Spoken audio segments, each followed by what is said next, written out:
আসসালামু আলাইকুম প্রিয় দর্শক, আমিরুল মোমিনিন মানিক আপনাদের প্রত্যেককে আমন্ত্রণ জানাচ্ছি চেঞ্জ টিভির লাইভ পর্যালোচনায়। ইসরায়েলের গোপন গোয়েন্দা ঘাঁটিতে ইরানের শেষ খেলা। অনেকেই না বলেছিলেন যে ইসরায়েল হচ্ছে অপ্রতিরোধ্য, তার টিকিটিও স্পর্শ করা যাবে না। কিন্তু কি হলো এখন? শেষ পর্যন্ত মার্কিন যুক্তরাষ্ট্র তো আজকে যুদ্ধ অবসান বলে ঘোষণা দিয়েছে এবং এর মধ্য দিয়ে ইরান সারা বিশ্বে তার বিজয়ের গর্বকে উচ্ছ্বসিতভাবে প্রকাশ করেছে। এখন তথ্য বেরোচ্ছে যে কি ভয়াবহ প্রত্যাঘাত করেছে ইরান। ফলশ্রুতিতে ভবিষ্যতে ইসরায়েল আর কখনো ইরানে আঘাত করার সাহস দেখাবে না বলেই বিশ্লেষকরা মনে করছেন। প্রিয় দর্শক, তেল আবিবের এক আবাসিক এলাকায় আছড়ে পড়া ইরানের ব্যালিস্টিক ক্ষেপণাস্ত্রের আঘাতে ইসরায়েলের একটি অতি গোপন সামরিক গোয়েন্দা দপ্তর ব্যাপকভাবে ক্ষতিগ্রস্ত হয়েছিল। গত ফেব্রুয়ারির শেষ দিকে মার্কিন ইসরায়েল যৌথ বাহিনীর সাথে ইরানের যুদ্ধ শুরুর প্রথম দিনেই এই হামলা চালায় তেহরান। স্পাইটকের বরাত দিয়ে ইসরায়েলের টেকনিক্যাল ওয়েবসাইট ক্যালিস্টেক.কম সম্প্রতি এই তথ্য জানিয়েছে। প্রতিবেদনে বলা হয়েছে যে সে সময় ঘটনাটি একটি আবাসিক এলাকায় সাধারণ বিস্ফোরণ হিসেবে ব্যাপকভাবে আলোচিত হলেও এর আসল লক্ষ্যবস্তু যে একটি গুরুত্বপূর্ণ সামরিক গোয়েন্দা কেন্দ্র ছিল তা এতদিন সম্পূর্ণ ধামাচাপা দিয়ে রাখা হয়েছিল। ইরানের একটি মধ্যম পাল্লার ব্যালিস্টিক ক্ষেপণাস্ত্র ইসরায়েলের তথাকথিত অভেদ্য আকাশ প্রতিরক্ষা ব্যবস্থাকে সম্পূর্ণ ফাঁকি দিয়ে তেল আবিবের প্রাণ কেন্দ্রে অবস্থিত ওই গোপন জিও স্পেশাল ইন্টেলিজেন্স বা জিও ইন্ট ঘাঁটিতে সরাসরি আঘাত হানে। অত্যন্ত সুরক্ষিত ও গোপন এই জাতীয় ভূস্থানিক তথ্য প্রযুক্তি কেন্দ্রটি একটি সাধারণ আবাসিক এলাকার ভেতর লুকিয়ে রাখা হয়েছিল, যা এই হামলায় কেঁপে ওঠে। গত ২৮ ফেব্রুয়ারি তেল আবিবের ঐতিহাসিক লেভ হাইয়ের জেলায় ঘটা এই ভয়াবহ বিস্ফোরণের খবর সে সময় বিশ্ব গণমাধ্যমে ব্যাপকভাবে প্রচার হয়েছিল। শক্তিশালী সেই বিস্ফোরণে একটি বহুতল আবাসিক অ্যাপার্টমেন্ট ভবন পুরোপুরি ধ্বংস হয়ে যায় এবং চারপাশের বেশ কয়েকটি স্থাপনা মারাত্মকভাবে ক্ষতিগ্রস্ত হয়। এই ঘটনায় মেরি অ্যান ভেলাজকুয়েজ দে ভেরা নামের ফিলিপাইনের এক সাধারণ নারী পরিচর্যাকারী নিহত হন। দর্শক, তবে নতুন এই প্রতিবেদনে যে তথ্যটি ফাঁসের মাধ্যমে তোলপাড় সৃষ্টি হলো তা হচ্ছে দুর্ঘটনাস্থল এবং মূল বিস্ফোরণের প্রভাব বলয় থেকে মাত্র 50 ফুট দূরত্বের মধ্যে থাকা ইসরায়েলের ন্যাশনাল জিওডেটিক ইনস্টিটিউট বা জাতীয় ভূস্থানিক প্রতিষ্ঠানটি এই ক্ষেপণাস্ত্র হামলার মূল শিকার ছিল এবং বিস্ফোরণের প্রচণ্ড ধাক্কায় কেন্দ্রটি বেশ ক্ষতিগ্রস্ত হয়।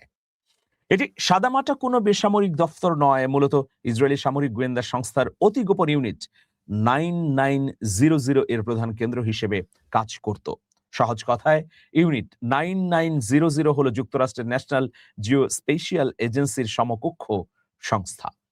এই প্রতিষ্ঠানের মূল কাজ উপগ্রহ বা স্যাটেলাইট, যুদ্ধবিমান, ড্রোন এবং অন্যান্য আধুনিক প্রযুক্তিগত উপায়ে ভৌগোলিক ও অবস্থান ভিত্তিক গোয়েন্দা তথ্য সংগ্রহ করা। যুদ্ধক্ষেত্রে কোনো ঘাঁটিতে হামলা চালাতে হবে, কোথায় বোমা ফেলতে হবে, শত্রুপক্ষের সামরিক যাতায়াত কেমন এবং ভূখণ্ড বা মাটির গঠন কেমন, এই সমস্ত জটিল সামরিক গোপন তথ্য ও নিখুঁত মানচিত্র তৈরি করে ইসরায়েলি পাইলট এবং পদাতিক বাহিনীকে সরবরাহ করত এই ইউনিট।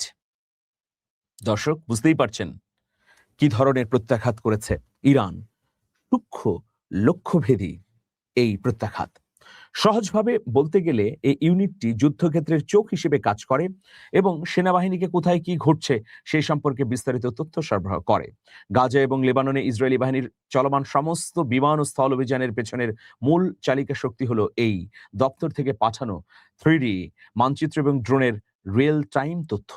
এমনকি ইউনিট 9900 একটি বিশেষ নিম্ন উড্ডয়ন ড্রোন ইউনিটও পরিচালনা করে, যা যুদ্ধক্ষেত্র থেকে সরাসরি তাৎক্ষণিক গোয়েন্দা তথ্য সংগ্রহ করে। স্পাইটকের অনুসন্ধানী প্রতিবেদনে স্পষ্ট করে বলা হয়েছে যে ঘটনার পরপরই ইসরায়েলের কঠোর সামরিক সেন্সরশিপ কর্তৃপক্ষ এই স্পর্শকাতর গোয়েন্দা ঘাঁটির ক্ষয়ক্ষতি বা বিস্ফোরণের স্থান থেকে এর দূরত্বের বিষয়টি গণমাধ্যমে প্রকাশের উপর সম্পূর্ণ নিষেধাজ্ঞা জারি করে। সংবাদেই সামরিক অবকাঠামোর ক্ষতি বা কোনো সেনা কর্মকর্তা হতাহত হয়েছে কিনা তা বিন্দুমাত্র উল্লেখ করা হয়নি সেই সময়। দর্শক, তেল আবিবের ঘনবসতিপূর্ণ নগর এলাকার ঠিক মাঝখানে এমন একটি অতি সংবেদনশীল সামরিক গোয়েন্দা ঘাঁটি লুকিয়ে রাখার বিষয়টি এখন ইসরায়েলের সাধারণ নাগরিক ও বেসামরিক মানুষের জীবনকে চরম ঝুঁকির মুখে ফেলে দিয়েছে। ক্ষয়ক্ষতির ধরন এবং নিখুঁত নিশানা বিশ্লেষণ করে স্পাইটকের মূল্যায়নে বলা হয়েছে, ইরানি এই হামলায় লক্ষ্যভ্রষ্ট হওয়ার কোনো সুযোগ ছিল না, বরং তেল আবিবের বুকে লুকিয়ে থাকা ইসরায়েলের এই অন্যতম প্রধান ও সংবেদনশীল গোয়েন্দা কেন্দ্রটিই ছিল ইরানি ক্ষেপণাস্ত্রের প্রকৃত লক্ষ্যবস্তু। দেখুন, এর মধ্য দিয়ে কতগুলো ঘটনা স্পষ্ট হচ্ছে। নেতানিয়াহু এতটাই নিপীড়ক যে তিনি তার নাগরিকদেরও সুরক্ষার কোনো প্রতিশ্রুতি রক্ষা করেননি। একটা আবাসিক এলাকা, সেই এলাকায় তিনি অতি গোপন গোয়েন্দা সংস্থার কার্যালয় তৈরি করার অনুমতি দিয়েছেন। এটা কি মানবিক ঘটনা? এটা সম্পূর্ণভাবে নাগরিকদের সুরক্ষার বিপরীতে একটা অনৈতিক কর্মকাণ্ড। তার মানে এমনভাবে অতি গোপন এই সামরিক ঘাঁটি তৈরি করা হয়েছে যাতে ইরান এবং ইরান সংশ্লিষ্ট প্রক্সি অ্যালাইগুলো কোনোভাবে কল্পনা বা বিশ্বাস করতে না পারে যে এরকম একটা আবাসিক এলাকায় এই ধরনের গোপন ঘাঁটি রয়েছে। কিন্তু ইরান কিভাবে অনুসন্ধান করে বের করলো? একটা ঘটনা প্রকাশ পেয়েছে গত ৪০ দিন এবং যুদ্ধবিরতির সময়ে থেকে থেকে যুদ্ধের যে সংবাদগুলো, সেগুলো তো প্রকাশ হয়নি। প্রকাশ হলে নিশ্চয়ই আরো ভয়াবহ চিত্র পাবো যে কিভাবে পর্যুদস্ত হয়েছে নিপীড়ক ইসরায়েল। ইসরায়েলে তো ইরান আগ বাড়িয়ে হামলা করতে যায়নি, বরং ইসরায়েলের হামলার প্রত্যাঘাত করেছে ইরান। তো তাহলে কি হলো যে জনগণের প্রতি বিশ্বাসঘাতকতা করলেন নেতানিয়াহু।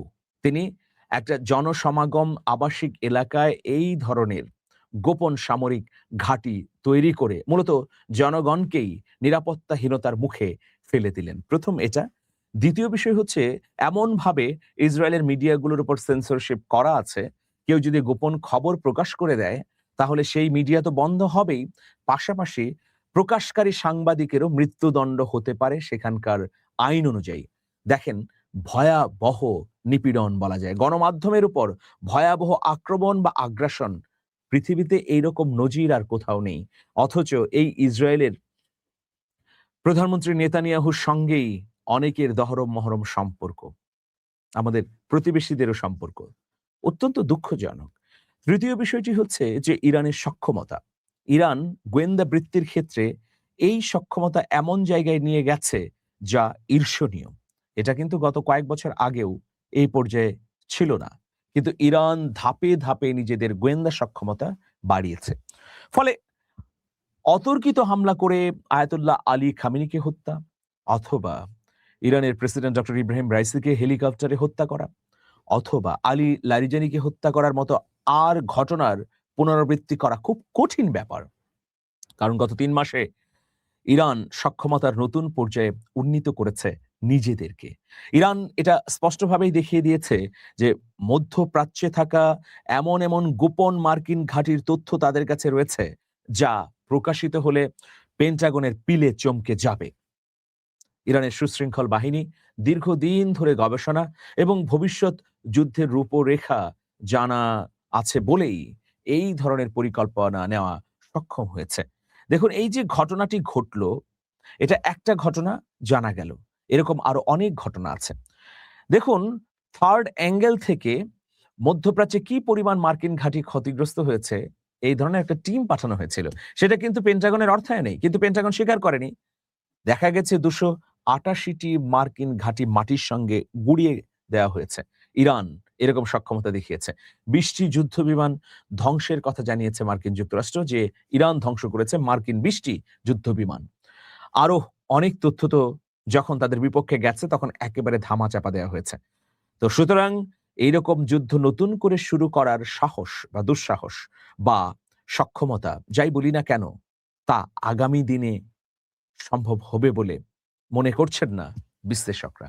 আর যদি করতেও চায় তাহলে সেটা তাদের শেষ পেরেক হবে, সেটা তাদের শেষ ধ্বংসাবশেষ এর পরিণতি তৈরি করবে। প্রিয় দর্শক, আজকে এ পর্যন্তই। আপনাদের অনুভূতি জানতে চাই। আপনারা কি মনে করছেন? এই যুদ্ধ তো শেষ হলো। যুদ্ধ শেষ হয়েছে বলে মার্কিন যুক্তরাষ্ট্রের পক্ষ থেকেই বলা হলো। আসলে কি যুদ্ধটি শেষ হলো? নাকি সাময়িক ব্রেথ নেবার জন্য, নিঃশ্বাস নেবার জন্যে ডোনাল্ড ট্রাম্প এবং তার অনুসারীরা এই ধরনের ঘোষণা দিলেন? দেখা যাক, সময়ই বলে দেবে কি ঘটছে। তবে আমরা যুদ্ধ চাই না, শান্তি চাই। তবে পৃথিবীতে শক্তির একটা ভারসাম্যও দেখতে চাই। সেই ভারসাম্য তৈরি করার জন্য ইরান যদি পরাশক্তি হতে পারে তাহলে ক্ষতি কি? এর মধ্য দিয়ে নিপীড়ক মানুষের প্রতিনিধিত্বও করবে এই রাষ্ট্রটি। ভালো থাকবেন সবাই। শুভেচ্ছা নিরন্তর। আল্লাহ হাফেজ।